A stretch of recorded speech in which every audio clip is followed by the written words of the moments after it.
Hi, I'm Dani Gasparini, and welcome to this segment of Penn Voice. I am joined today by Pamela Weiss, who is on the Bay Area Advisory Board for Crisis Text Line. And Pam, you are also a volunteer with Crisis Text Line. We have a really important segment to talk about. So if you could just give our viewers a little background about how Crisis Text Line came to be, or then we'll jump right into what it is and how you are spreading your message. Sure. Thanks for having us, Dani. We appreciate the opportunity to spread the message about our organization. Crisis Text Line is a national text-based support service for people in crisis, not just suicide, but all types of eating disorders, anxiety, stress, depression. And it was born out of an organization called DoSomething.org, which Nancy Lublin, who is currently our CEO, was the then CEO of DoSomething.org. And that is a large organization that enables young people nationwide to participate in social change campaigns. So you can imagine something like soup kitchens. What do they need? They need protein-based or peanut butter, and so they would launch a nationwide campaign and compete Team Smooth or Team Crunchy, and the kids would then all gather up and deliver that to the soup kitchens nationwide. As part of that, and they were doing that through texting. Through texting. And which is, a different way of getting information out there. We always talk about internet-based things, emails, but this was a texting specific campaign. Anyone who works with teenagers knows they don't check voicemail. They don't check voicemail, right. Yeah, email. So they prefer text. So during this interactions with these teens and young people, sometimes they would get back text messages that had nothing to do with the campaign. It might be, I'm sad, or I don't want to go to school today, I'm being bullied. And they began to realize there was kind of a powerful connection there to be able to have teens reach out. But one particular message stopped Nancy and the Do Something org team kind of in their tracks. One day they received a message that said, is anybody out there? So obviously this teen got a text about, like you said, we need to rally the troops to all get involved in XYZ project. Exactly. And this person texts back. Right. So instead of commenting about the campaign, she texted about, is anybody out there?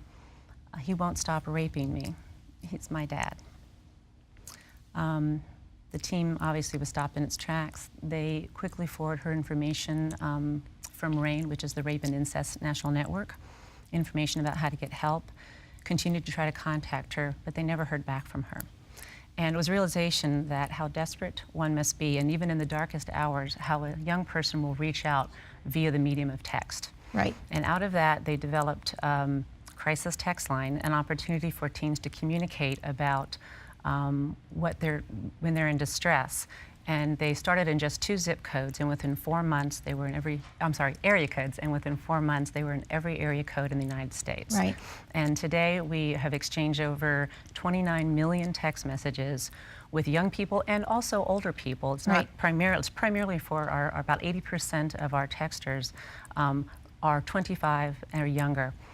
Who text in, but we do have middle-aged and even senior texters who are reaching out in their darkest moments to a stranger, which is the beauty of this service, that we're able to strangers helping strangers through text. I know when I was doing my research, sort of understand the complexities and the broad spectrum of the work that you're doing in Crisis Text Line. I went to your website and there's a TED Talk that your founder gives. And what I'm going to suggest to all of our viewers is to, at some point in time, and we'll put it up on the screen, the link, to go and view this. I think it's 12 minutes worth of a TED Talk to really understand what is happening with this evolution and revolution of communicating through text. It's what I learned and didn't realize, it's a safe environment. Because at first there's some anonymity there. So I'm safely explaining what my crisis is, and it's mine, not yours. It could be different for you than it is for me. And I never thought about it in that regard. And yet you're able to get information quickly and in great volume to this individual. This is true. It's a very effective way to handle a high volume of incoming texters. It is very private form, as you mentioned. Yep. We receive texts in the middle of the day from middle schoolers texting us from bathroom stalls who may be trying to prevent themselves from self-harming. You can do this on a public bus. You can do it in the privacy of your home. Your kids can text privately, not wanting their parents to hear what they're saying. Very different than a phone-based hotline. We also are able to use our technology, which Nancy refers to in the TED Talk as well, to do a couple of things with the data, which is really important. Prior to this, all of that exchange with counselors on phone-based services is lost because it's all voice-based.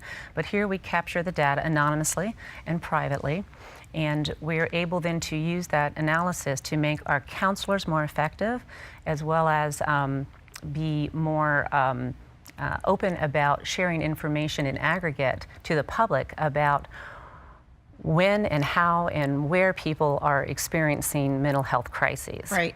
For example, on any given day, stress index is much higher than on other days. Can you guess what day the U.S. is most stressed out? Well, I know the answer because I watched the TED Talk, but it's Monday. Actually, it's Wednesday. Wednesday. And the data does move, so it's possible that it was Monday at one point, but currently Wednesday. And although we don't know why specifically, but perhaps for me, it's hump day. You've sort of got the energy from the weekend and then you're kind of slowing down and can I get up and go for the rest of the week?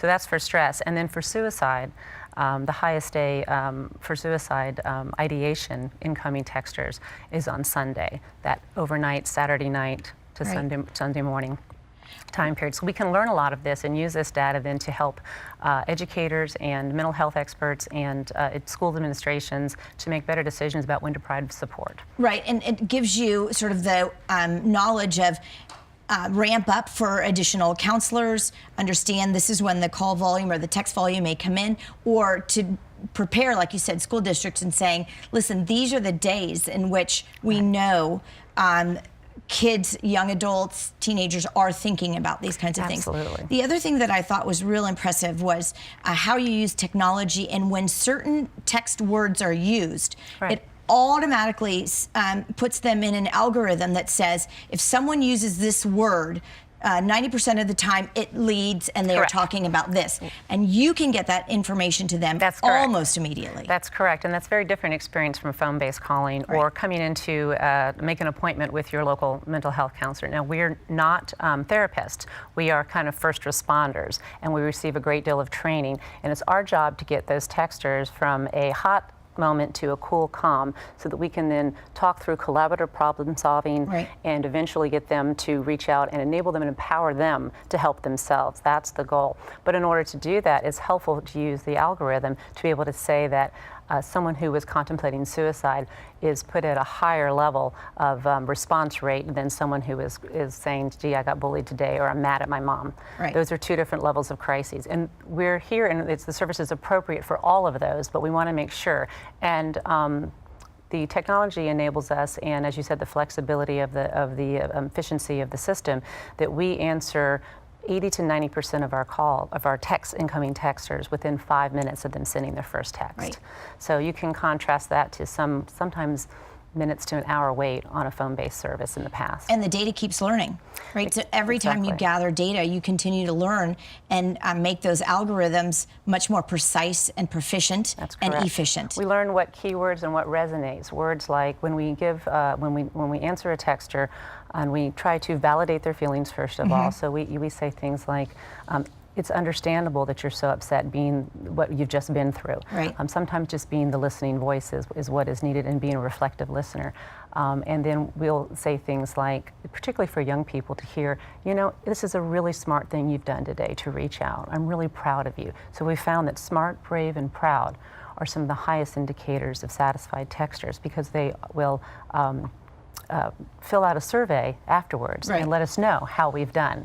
Did you feel good about this conversation? How could we have done better? And that immediately is fed back into our system, and the volunteers then can get that feedback so that we can improve our service almost in real time. So Pamela, we are already out of time, but there's one thing I want to make sure that everyone leaves with. Where can someone go to learn more about being a volunteer or how to get involved? Absolutely, absolutely. Volunteering is the most rewarding thing we can do in terms of helping out with this service, but all that information is at crisistextline.org/volunteer. Okay, and we'll make sure we get that up on the screen. Terrific. Pamela, thank you so much for bringing this really important community message and resource to us. It is there for our communities to use. Thank you. And we'll see all of you next time on Penn Voice.